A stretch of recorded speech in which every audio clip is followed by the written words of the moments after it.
Hey everybody, this is Darren Sabedra again with the Mercury News, East Bay Times, Bay Area News Group, here with Mike Lefkow. Mike, getting ready for the 8th week of the high school football season, and a couple of interesting matchups, including the one that you're going to be at. You're going to be out in Antioch to see Liberty, the team you saw last week, scored 34 unanswered points in the second half in a rout of freedom. They're going to be going on the road to take on Antioch, which the previous week lost to Freedom.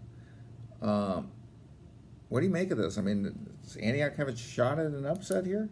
Oh, I definitely think so. I mean, you know, Willem Carthon is a terrific quarterback, as we've said all season. I like their Gotti Campbell, one of their receivers. They're a good team. We have to assume he's not going to be sick too, like he was. Oh, Carthon, yeah. Against Freedom. You know, I mean, I think this is a game that could be very close. It's at Antioch. I think Antioch feels like they have a lot to prove this season. Liberty is a heck of a team, but I think this could be an interesting game. Right. I mean, Liberty obviously putting up big numbers. I mean, the 34 unanswered last week. I mean, obviously, some of that had to do with Joey Aguilar getting hurt, the quarterback of Freedom. But I mean, but still, 34 unanswered points. I mean, that was quite impressive. Yeah, I mean. Yeah, the game definitely changed for Freedom when Aguilar got hurt. But the fact of the matter is that Liberty scored 2 quick touchdowns to start the second half, and Aguilar was still in the game. The other thing is Liberty was putting tremendous pressure on Aguilar throughout the game, and you just wondered when the tide was going to turn. I mean, they had 6 sacks, I think. Wow. 4 or 5 of them were with Aguilar in the game, and the last time he got sacked is when he got hurt. So, you could see the tide turning in the second half. Liberty made some adjustments. Right. Well, that's a twisted ankle for Aguilar. We don't know if he's going to play on Friday night. They have a big game at Pittsburgh. They could spoil Pittsburgh's open division hopes with an upset. Pittsburgh also has its own quarterback issue with Trey Turner having gotten hurt last week, clavicle injury, but we don't know if that's going to keep him out.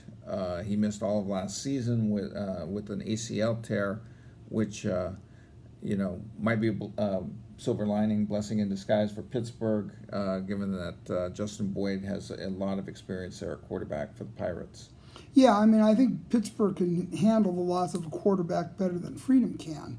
And so, yeah, I think Pittsburgh goes in as a solid favorite in this game. They're playing well. They're a deep, talented team. And if Boyd has to step in and play the position, they're going to have to make some changes on offense, but they should be okay. Cal Prep's computer obviously isn't taking into account, I believe, not taking into account the Freedom and Pittsburgh quarterback injuries. Cal Prep's predicts a 42-27 Pittsburgh victory. Cal Prep's also predicted a 41-21 Liberty victory on the road over Antioch. Those sound a little about right, or? I think the Liberty-Antioch game might be a little bit closer than that. Right. Antioch, I mean, the game I saw Antioch this year, they impressed me. I'm not sure this game, the Freedom-Pittsburgh game, is going to be as high scoring as 42-27. I don't know.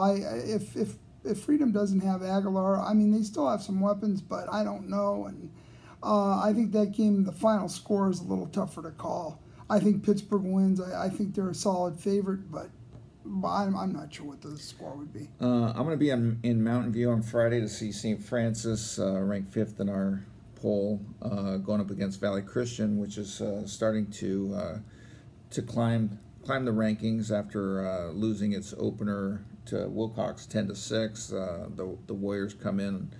I believe their record is 4-1 now. Does that sound right? 4-1. Yeah, it would have to. 4-1. Yeah, they're undefeated in the league.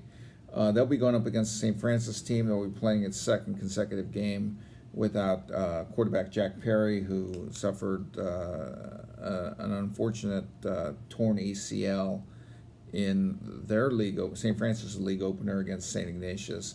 And last week, without Perry, the Lancers called on their defense and won at Sacred Heart Cathedral 14-0.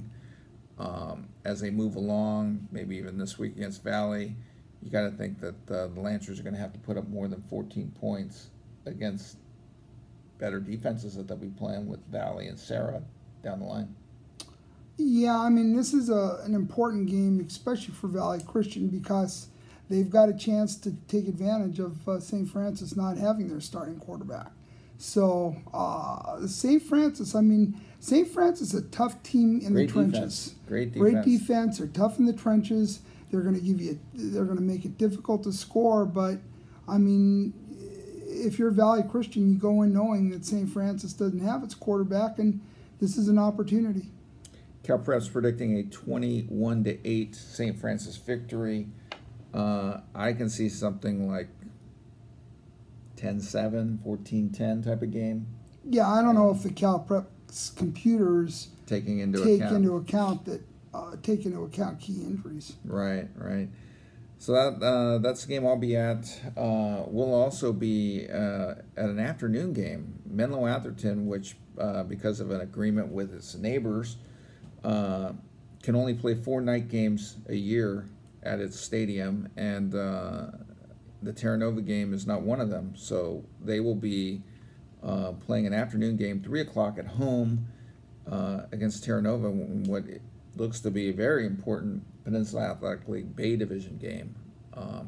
Cal Press is predicting a barn burner, predicting MA to win 28-27. Yeah, it could be that close. I mean, Terra Nova's got a good team. Menlo-Atherton's got a good team. Right. I think Menlo-Atherton could win that game by more than that. I think if Terra Nova wins, it's going to be really tight. Yeah, but I think Terra Nova could win that game. Yeah, I do too. But I think it'll be closer if Terra Nova wins. I think Menlo-Atherton is capable of a double-digit win. Dear Robert Potty, I spoke to him on Saturday. They've been just plagued by injuries all season. He's very pleased to be 3-2 and not 0-5. They've had 6 quarterbacks under center since their counting their scrimmage. 6 quarterbacks take snaps. Yeah, no, that's amazing. That's a lot. Yeah. He hopes that the tide has turned. They'll get some of the guys back this week. Very important game for both sides as they move along and try to win the PAL Bay Division Championship. Well, when you say 6 quarterbacks, I mean, how many teams have 6 quarterbacks? I have a feeling he's converting running couple backs. Of those guys don't play quarterback. Yeah. I mean, before long, he's going to be putting linemen there to play. That'd be interesting. Yeah. So anyhow, that should be a great game. Vitas Masica will be there. Gets the afternoon assignment. Oh, lucky him. Yes. Hopefully, it's a nice fall day out there in Atherton. So. Anyhow, another game that kind of piques our interest a little bit, Clayton Valley Charter will be at home on its black turf against good old friends from Moraga, Campo Lindo. You know, I talked to some Clayton players earlier this season, and this is a team that worries them. I mean, Campo Lindo is very well coached. They are well coached. There's no doubt about it. They can figure out how to give good teams trouble. So I think a lot of it will just depend on the mindset Campo Lindo has going into the game, and then we'll see what happens. Clayton Valley has better talent. They're deeper. Right. They're bigger. This will be their toughest challenge in the league. Yeah, this will be. They get them on their home turf, the black turf, and CalPreps is predicting an 18-point Ugly Eagles victory.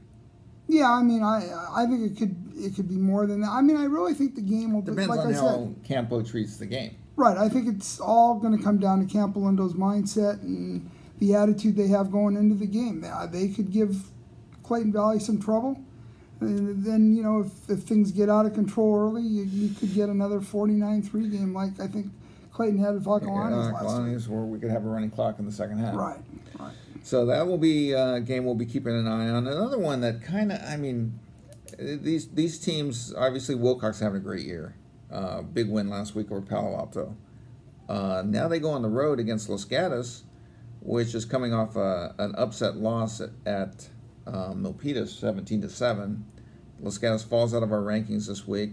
Proud program. I got to think its guys are going to be ready to play on Friday night at home against Wilcox. Well, isn't that 38-7 was the CalPreps prediction? That was the CalPreps prediction. Which I don't see it being a 38-7 game. I kind of equate this game to Los Gatos. It could be 38-7. But no, I don't think it will be. I kind of equate this game to that Milpitas Los Gatos game last week where Milpitas is the kind of team that can rise up and pull the upset. And I think Los Gatos, I'd be a little nervous about Los Gatos. Yeah, I don't think it's going to be 38-7. I think it's going to be a lot closer than that. And I'll tell you what, I won't be shocked if Los Gatos pulls that one off. And if Wilcox loses his mind out there, lets the emotions get the better of them like they did last week against Palo Alto, and they'll be on the road, it could get interesting.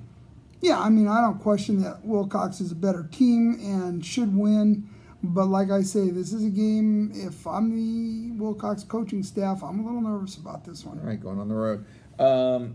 Speaking of going on the road, Granada will be, I believe that's at Amador Valley, right? I think it is, yes. That's at Amador Valley. And a big game in the EBAL Valley Division. Granada, a 7-point underdog, according to Cal Preps, going on the road to Amador Valley. Well, of course, this game kind of underlines the problems with some of these divisions. That we know that these teams are good. You determine them months before the season. These teams are good teams. Yeah, you determine them months before the season, then all of a sudden you're saying, well, wait a minute. Amador and Granada are pretty good teams. Right. And, I've seen Granada. I was impressed by that team. They've got some talent out there. Cal High all it could handle. They did. 3-point game there. And Amador Valley, the schedule might not be as tough as some of the other teams, did play Del Oro to open the season. Right. And we've seen what Del Oro has done since its win over Amador. And that Amador game was, an 18-point game, something like 20-point game? I think it was, wasn't it 49-27 or something like that? Something like that. But, I mean, the thing is, Amador has a lot of players back from last year, and this is a good team. This is a good Amador team. Like I say, I mean, this is one of these situations where the divisions were determined before anybody knew how good these two teams were going to be. Right.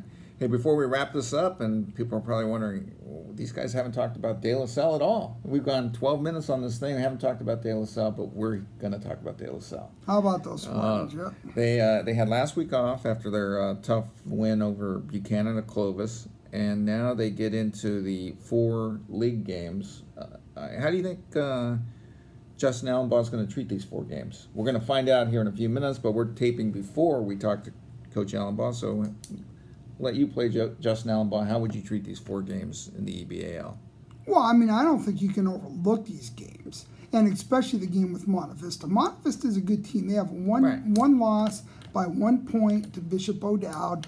Bishop O'Dowd hit a last play field goal to beat them. So you think about it. Which Bishop O'Dowd got hammered by De La Salle. Right, and Monte Vista is 1 point short of being undefeated. They're a tough team. They've got a good defense. I don't think they'll score a lot against De La Salle, but I think they could hold De La Salle down a little bit and make it a little bit closer than De La Salle would think. But yeah, I think Justin Allenbaugh, when he goes into these games, he's going to treat them seriously. They're not going to overlook these teams. Cal Prep sees Monte Vista scoring 3 points in this game and giving up 40. Yeah, I mean, I think the 40 is a little bit high. I could see more like 21-3, 28-3, but I think the 40. Well, you've seen Monte Vista, I haven't. I'm leaning more towards the 35 to 40 point range for De La Salle, especially coming off a week off, and especially after a bad performance in this last game. Well, it all depends on if Dorian Hale's healthy. Do we know if he's we'll back? find out I guess today. we're going to find out a little and bit. we also know that Henry Tohoto has the flu. I mean, he should be over the flu by Friday. The thing you always worry about is he going to spread it to his team? Spread among his team. Although, he got it up at Washington this weekend. So, Huskies. Tohoto visited University of Washington. Was he hanging out with Ember Curvin? Did he have the flu on Saturday? He didn't look like he had the flu. He didn't look like he had the flu. It didn't look like he had the looked flu like BYU had the flu. Yeah. But anyway, so, I mean, he wasn't I understand he was not at school today, so chances are he's not going to spread it. But, better not give us the flu when we go out there. I don't want. Well, I want to have my flu shot. So I don't think Henry's going to be. So I don't think he's going to be there today. All righty. I haven't had a flu shot though.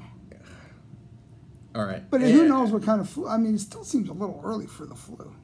I don't know. Anything else to add before we wrap this up?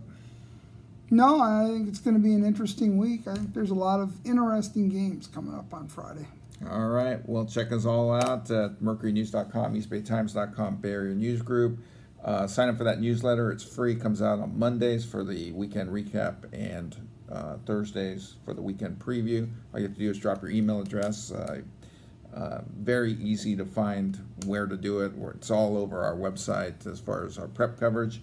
Just drop your email address and it will show up right in your inbox. And that's it from me, or for me. Good enough. All right.